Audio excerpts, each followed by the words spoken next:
Welcome to channel दोस्तों। तो कैसे हैं आप लोग? आशा करते हैं आप लोग अच्छे होंगे, मस्त होंगे। आज हम इस वीडियो में दोस्तों जो देखने वाले हैं बिहार एससीईआरटी के बुक क्लास 6 का हिस्ट्री का समरी देखने वाले हैं। इसमें अगर उस बुक्स का नाम जानना चाहेंगे तो उस बुक्स का नाम है दोस्तों अतीत से वर्तमान। उसमें जो चैप्टर हैं टोटल का टोटल 14 चैप्टर हैं। ठीक है दोस्तों, तो इसको इस वीडियो में हम लोग चैप्टर 1 से चैप्टर 4 तक देखेंगे और बाकी जो चैप्टर्स हैं उसको नेक्स्ट वीडियो में देखेंगे। इससे पहले चैप्टर्स पे ऑलरेडी बहुत सारे क्लास के जैसे साइंस हो गए, साइंस का टोटल समरी अपलोडेड है दोस्तों, तो आप जाकर उसको देख सकते हैं। हिस्ट्री का भी अपलोडेड है, उसको भी देख सकते हैं। ठीक, तो बिना देर किए हम इस वीडियो को स्टार्ट करेंगे। तथा अगर चैनल पे आप नए हैं तो पहले चैनल को सब्सक्राइब कर लीजिए तथा वीडियो को लाइक कर लीजिए, ताकि आपको आने वाले जो पल पल के अपडेट हैं बिहार शिक्षक से बहाली उसके रिगार्डिंग आपको मिलते रहें। बिना देरी के हम दोस्तों इस वीडियो को स्टार्ट करेंगे। तो चलिए वीडियो को शुरुआत करते हैं। आपको पता होना चाहिए दोस्तों कि जो बिहार एससीईआरटी शिक्षक बहाली है, बीपीएससी ने बोल रखा है, जो कि आपका सवाल होगा वो एससीईआरटी बुक से जो बिहार सरकार पढ़ाती है क्लास 8 तक का होगा, जो प्राइमरी स्कूल के शिक्षक होगा उनके लिए। तो ये वीडियो बहुत ही एक संजीवनी साबित होगी उन लोगों के लिए जो कि प्राइमरी शिक्षक की तैयारी कर रहे हैं। एक बार इस वीडियो से तथा इस पीडीएफ से अपना ओवरव्यू हो लेंगे तथा उसमें सारा कुछ उनको एक ओवरव्यू पता चल जाएगा कि क्या चीज़ पॉइंट दिया गया है। ये चीज़ बहुत ही ज़्यादा आपका फ़ायदेमंद होगी जब एग्ज़ाम में आप लोग जाइएगा। ठीक है, तो बिना देर किए हम क्लास को स्टार्ट करेंगे। तो जैसे ही पहला चैप्टर में आते हैं दोस्तों, पहला चैप्टर है मेरा यहाँ पे हमारा अतीत। हमारा अतीत के बारे में वहाँ पे दिया गया है कि जिस काल का जानकारी लिखित रूप से नहीं होती है उसे पूर्व ऐतिहासिक काल कहते हैं। ठीक है, यानी कि कोई ऐसा दोस्तों काल जिसके बारे में कोई लिखित जानकारी नहीं हो, यानी कि कोई ऐसा जो पुख्ता सबूत नहीं मिलता हो कि ऐसा कोई जनजाति या ऐसा कोई काल हुआ था जिसमें आदमी लोग पाए जाते थे। उस इतिहास को मतलब हम इतिहास के पहले के काल के रूप में देखते हैं, पूर्व ऐतिहासिक काल के रूप में देखते हैं। ठीक है, आशा करता हूँ इतना समझ गए होंगे। उसी को जैसे में जो कबायली एक जनजाति है, इसके बारे में कोई अच्छे से जानकारी नहीं मिलती, इसीलिए इसको पूरे ऐतिहासिक काल में रखा गया है। ठीक है दोस्त, उसके बाद नेक्स्ट चैप्टर की तरफ चलते हैं। तो चैप्टर नंबर 2 जब आइएगा दोस्त, तो उसका नाम है यहाँ पे क्या, कब, कहाँ और कैसे।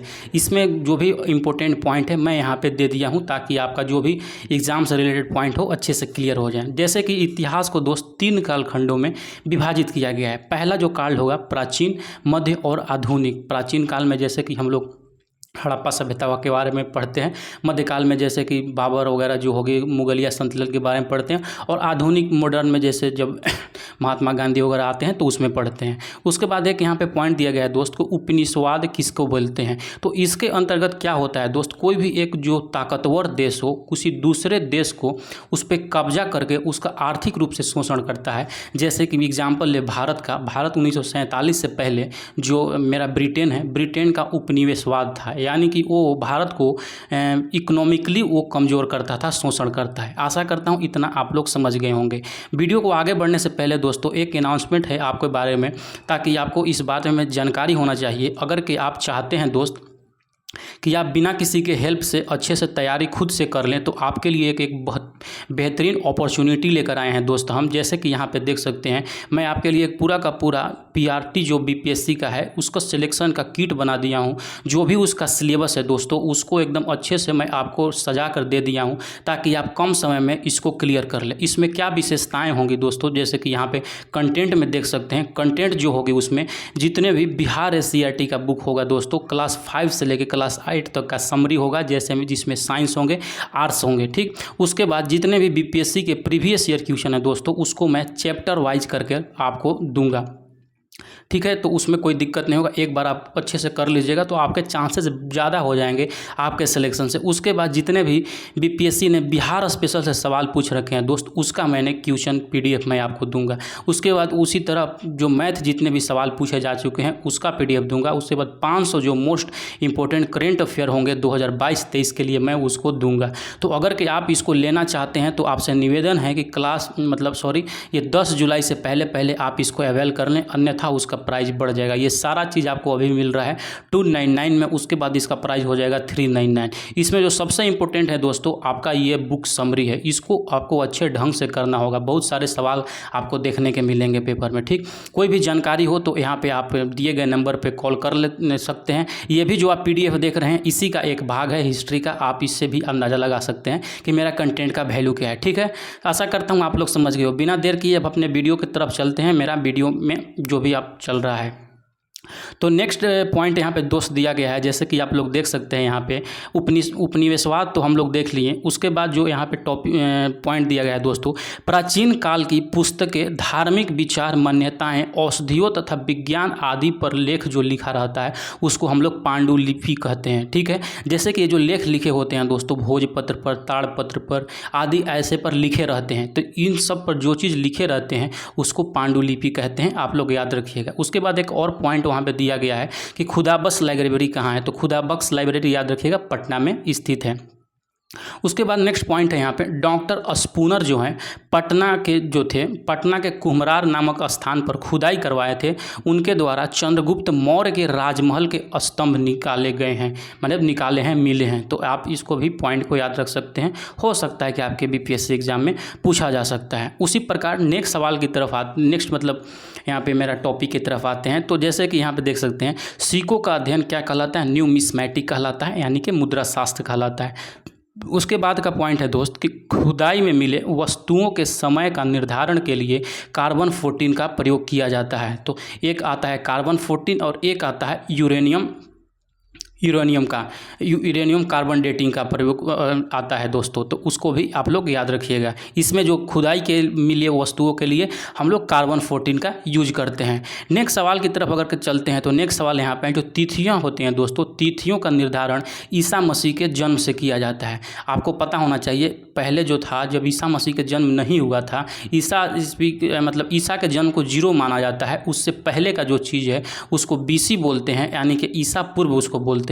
और उनके बाद का जो जैसे हुआ उसको बोलते हैं ईस्वी बोलते हैं, AD उसको बोलते हैं एनो डोमिनी, और BC का मतलब होता है बिफोर क्राइस्ट, यानी क्राइस्ट के जन्म से पहले के लिए। तो ये दोनों नॉर्मल जानकारी थी, सबको जानकारी होना चाहिए। उसके बाद दिया गया है पॉइंट कि भौगोलिक दृष्टिकोण से भारत को मुख्यतः 4 भागों में विभाजित किया गया है दोस्त। कौन कौन से भाग, तो उत्तर का पर्वतीय प्रदेश और उत्तर का मैदान, ठीक। जैसे कि भारत का जब आप नक्शा देखते हैं तो यहाँ पे एक जब आते हैं तो ये मेरा हिमालय वाला क्षेत्र होता है, उत्तराखंड वाला दोस्तों क्षेत्र होता है, तो वो मेरा हो गया उत्तर का पर्वतीय प्रदेश हो गया। और उसके बाद उत्तर का पर्वतीय मैदान हो गया, जो गंगा बेसिन वगैरह मैदान आता है मेरा, तो उत्तर का मैदान हो गया। उसी तरह भी दक्षिण का भी एक पठार हो गया और सुदूर दक्षिण का मैदान हो गया। तो 4 भागों याद रखिएगा, ये BPSC में सवाल पूछा जा चुका है। अगर जो भी मेरे से पैड वाला लेंगे वो PDF, उसमें ये सवाल देखिए को मिलेगा आप लोगों को, ठीक।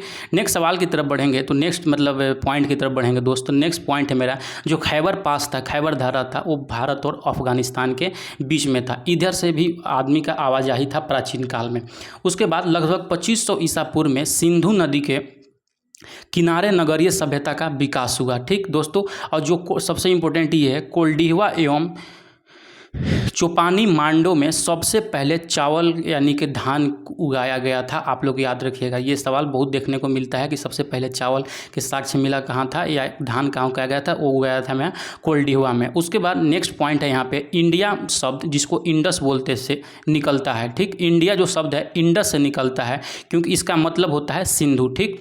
2500 ईसा पूर्व ईरानियों एवं यूनानियों ने सिंधु को हिंदोस अथवा इंडोस कहा था, ठीक। इस नदी के पूर्व में जो स्थित है उसको इंडिया कहा गया। जैसे दोस्तों मैं बताना चाहूँगा जैसे कि ईरानियों जो थे और यूनानी जो थे, यानी कि जो सिंधु नदी थे उसको इंडोस और हिंदोस बुलाते थे, ठीक है। और इस नदी के जो पूर्व में थे यानी कि जो भारत अभी का है वर्तमान में जो स्थित है उसी को इंडिया नाम दिया था इंडस नदी के नाम पर। आशा करता हूँ इतना आप लोग समझ गए होंगे। उसके बाद चैप्टर 3 में आते हैं दोस्त, यहाँ पे उसका नाम है प्रारंभिक समाज। प्रारंभिक समाज के बारे में देखने को कुछ मिलता है, जैसे कि पैसरा जो है मुंगेर जिला में पड़ता है। आरंभिक मानव से संबंधित पुराने स्थल मिले हैं यहाँ पे, इसको एक बिहार से रिलेटेड है इसलिए इम्पोर्टेंट हो जाती है। उसके बाद पाषाण काल के आरंभिक चरण को पूरा पाषाण काल कहा जाता है। आग का आविष्कार पाषाण काल के यानी पूरा पाषाण काल के दौरान हुआ था। सबसे पहले तो दोस्तों समझते हैं कि ये पाषाण काल होता क्या है। पाषाण मतलब होता है दोस्तों पत्थर होता है, एक ऐसा युग जिसका अधिकतर जो चीज़ होता है अपने पत्थरों पर डिपेंड होता है। यानी पत्थर के मतलब यानी कि उसको खाने बनाने का जो बर्तन हो पत्थर के, यानी कि जो हथियार वगैरह पत्थर के हो, मतलब ज़्यादा जो चीज़ हो वो पत्थरों से सिमटे हुए चीज़ हो। रहते भी हुए लोग तो पत्थर के बीच में, गुफा के बीच में, उस वैसा काल को हम लोग पाषाण काल बोलते हैं। आप लोग याद रखिएगा। वही पाषाण काल को 3 वर्गों में बांटा गया था। एक हो गया पूरा पाषाण काल, उसके बाद आता है मध्य पाषाण काल। दोस्तों मध्य पाषाण काल में क्या हुआ था कि गेहूं, जौ और मंडुआ जैसे अनाज को उगाया गया था मध्य पाषाण काल में। पाषाण काल में जो हुआ था दोस्तों, पूरा पाषाण काल में जो इसको पाषाण काल को 3 भागों में बांटा गया था। तो पूर्व पाषाण काल में आग का आविष्कार हुआ था। मध्य पाषाण काल में गेहूं, जौ और मंडुआ आदि अनाज उगाया गया था। उसके बाद पाषाण काल का जो अंतिम चरण है दोस्तों, उसको हम बोलते हैं नवपाषाण काल। इसी के बाद से हमारा हड़प्पा सभ्यता आदि का स्टार्ट होता है। तो अगला पॉइंट देखते हैं मेरा क्या है यहाँ पे दोस्तों। अगला पॉइंट है मेरा यहाँ पे, मतलब चैप्टर आता है, चैप्टर वहीं पे वो ख़त्म होता है। चैप्टर 4 में जैसे ही आइएगा वहाँ पे लिखा गया है प्रथम कृषक एवं पशुपालन। इसमें क्या है कि खेती की शुरुआत ईरान और इराक देश की पहाड़ियों की तलहटी में हुई थी। याद रखिए आप लोग, हो सकता है आपसे सवाल पूछा जा सकता है।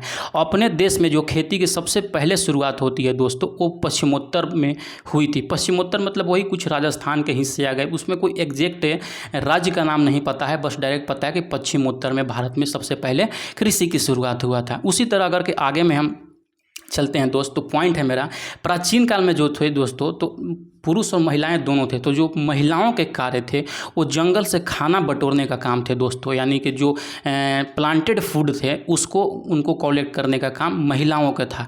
वहीं पे जो पुरुष थे दोस्तों, पुरुष को जो काम था वो जाकर शिकार करना था। ठीक, अगला पॉइंट की तरफ बढ़ेंगे तो अगला पॉइंट है मेरे, इंसानों में सबसे पहले कुत्ता को पालतू बनाया, फिर सुअर को और फिर भेड़ आदि को पालतू बनाया। ये बहुत सवाल पूछता है कि मानवों ने सबसे पहले किसको पालतू बनाया, तो याद रखिएगा कुत्ता को पालतू बनाया। ठीक है, उसके बाद अगला अगर के हम पॉइंट की तरफ चलते हैं तो अगला पॉइंट है मेरा दोस्त यहाँ पे, भारत के पश्चिमोत्तर क्षेत्रों में नवपाषाण कालीन कृषिकों और पशुपालकों के साक्ष्य मिला है। ठीक है, जैसे कि पता होगा सबसे पहले जो कृषि का स्टार्ट हुआ था हम लोग का कहाँ पे, पश्चिमोत्तर में ही, तो वहाँ पर ही कृषक और पशुपालक के साक्ष्य मिले हैं।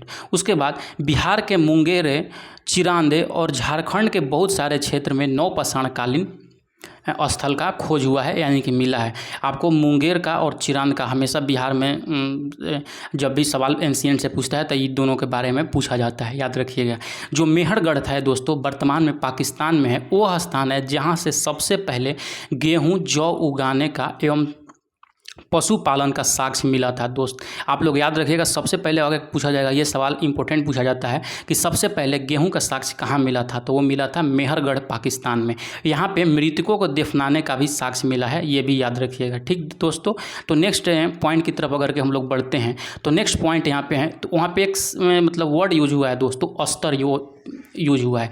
अस्तर का मतलब ये होता है दोस्तों कि मतलब एक ही जगह पे बहुत सारे मतलब पुसुत, यानी पुसुत क्या बोलेंगे उसको, कि मतलब एक जनरेशन आया वो ख़त्म हो गया, उसके बाद दूसरा जनरेशन आया और फिर उसी जगह पे ख़त्म हो गया।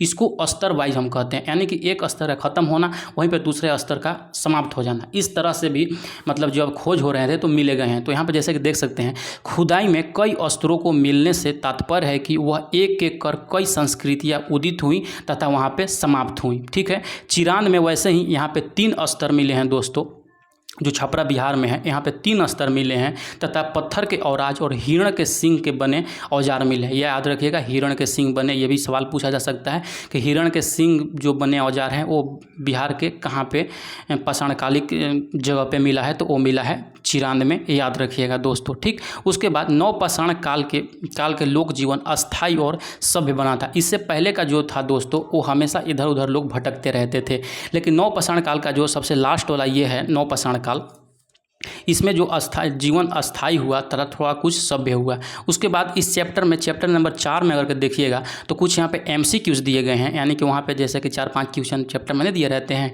उसी तरह यहाँ पे दिए गए हैं कि सबसे पहले मानव किस जानवर को पालतू बनाया। जैसे कि बता दिया मैंने, कुत्ता को सबसे पहले पालतू बनाया। उसी तरह गेहूँ के प्राचीन साक्ष्य कहाँ मिले हैं दोस्तों, तो गेहूँ के जो प्राचीन साक्ष्य मिले वो मेहरगढ़ पाकिस्तान में मिले हैं। तथा चावल का प्राचीन साक्ष्य भारत के कहाँ से मिला है, तो वो जो मिला है कोल्डीवा से मिला है। आशा करता हूँ कि ये वीडियो आपको पसंद आया होगा। कैसा लगा आपका फीडबैक बहुत ही हमारे लिए इंपॉर्टेंट होता है, आप फीडबैक बता सकते हैं। और एक बार फिर बताना चाहूँगा दोस्तों, जिनको भी जो सिलेक्शन किट है पीआरटी का, जो कि टूड ओरिएंटेड आपका परीक्षा के दृष्टिकोण से बनाया गया है, उसको जिनको भी लेना होगा आपसे निवेदन है कि 10 जुलाई से पहले ले लीजिएगा, उसके बाद आपका प्राइजेस बढ़ जाएंगे। ठीक, तो जो भी होगा आप कमेंट सेक्शन में बता सकते हैं। तब तक के लिए बने रहिए, मिलते हैं नेक्स्ट वीडियो में। तब तक के लिए धन्यवाद। जय हिंद।